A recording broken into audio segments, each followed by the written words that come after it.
Imagine waking up one morning and discovering that you own land worth trillions of dollars. Not stocks, not gold, not a company, land. The most valuable real estate on Earth. Skyscrapers, financial institutions, luxury apartments, global headquarters, billions of dollars moving through it every single day. Now imagine having all of that, and still ending up forgotten by history. It sounds impossible, but in many ways, that's exactly what happened to one of the earliest landowners of Manhattan. Today, Manhattan is often considered the most valuable island in the world. A single apartment can cost millions. Office towers sell for billions. Entire nations have economies smaller than the value of the land packed into this tiny piece of New York. And when people look at those numbers, they often ask the same question. What if someone had simply bought Manhattan and held it? What if they had never sold? The answer reveals one of the biggest misunderstandings people have about wealth. Because wealth is not simply about owning an asset. It's about surviving long enough to benefit from it. The story begins in the early 1600s. At the time, Manhattan looked nothing like it does today. There were no skyscrapers, no stock exchange, no Wall Street, no signs that this muddy island would eventually become one of the financial capitals of human history. To most people, it was simply another piece of land in a world filled with land. Then the Dutch arrived. In 1626, a Dutch official named Peter Minuit negotiated what would become one of the most famous transactions in history. According to popular legend, Manhattan was purchased from local Native Americans for goods worth roughly 60 guilders. Over time, this became simplified into the famous claim that Manhattan was bought for $24.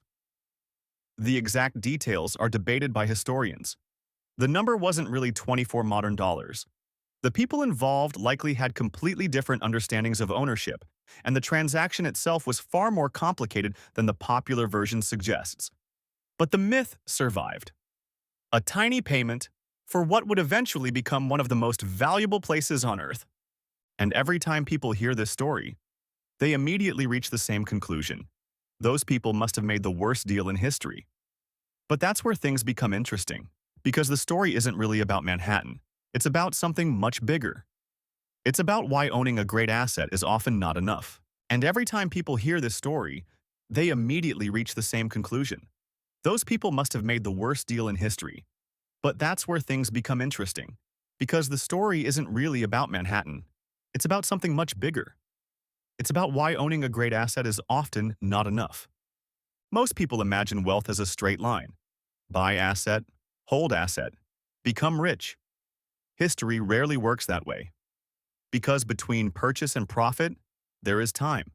And time changes everything.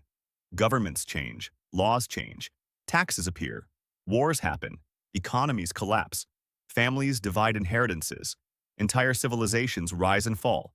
The asset might survive, but the owner often doesn't. Think about it. If someone had somehow acquired all of Manhattan in 1626, what exactly would they need to do to remain wealthy from it today?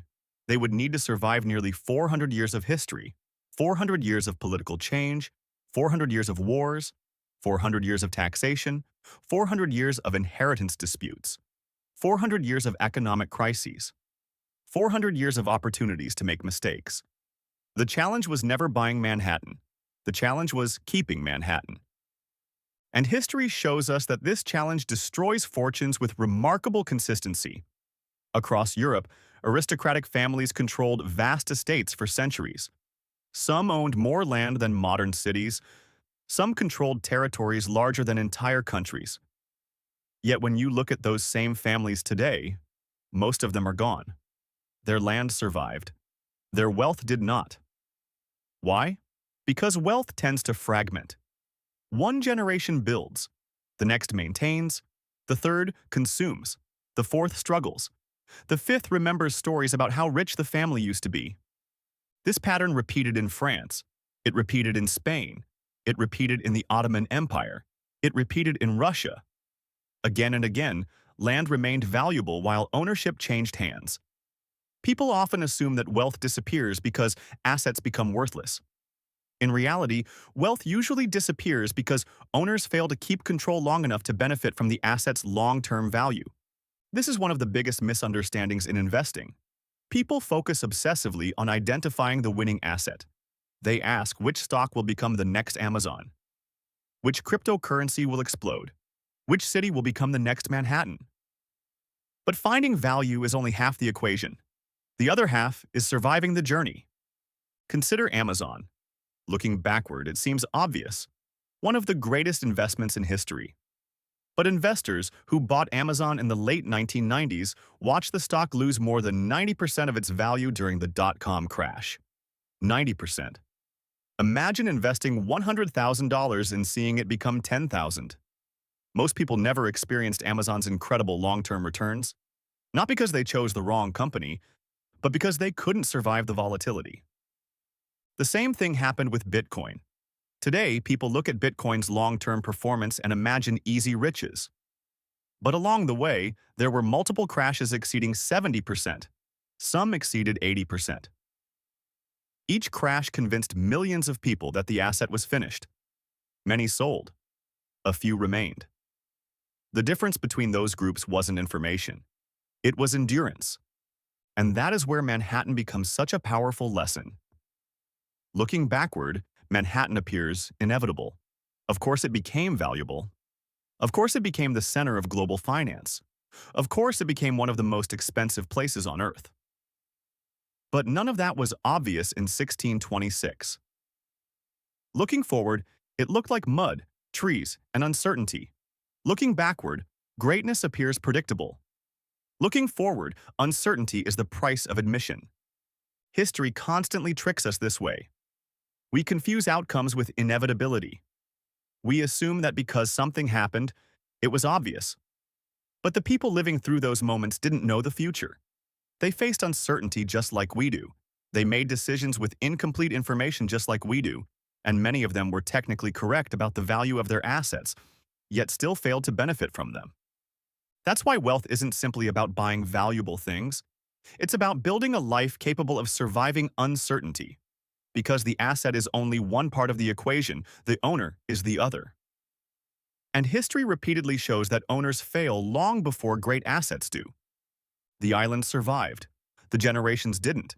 And perhaps that's the real lesson hidden inside the story of Manhattan. The greatest fortunes in history were not created by people who found perfect assets. They were created by people who found ways to survive long enough to benefit from imperfect ones. Because time, not intelligence, not prediction, not luck, is often the most important ingredient in wealth. When people say, "If only I had bought Manhattan," they're asking the wrong question. The better question is, would you have kept it? Would you have survived the wars, the taxes, the political changes, the inheritance battles, the economic crashes, the countless moments when selling would have seemed reasonable?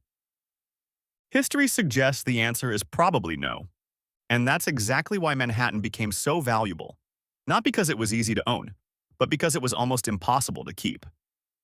If this gave you a new perspective, subscribe to Capital Historian, because this channel doesn't predict the future.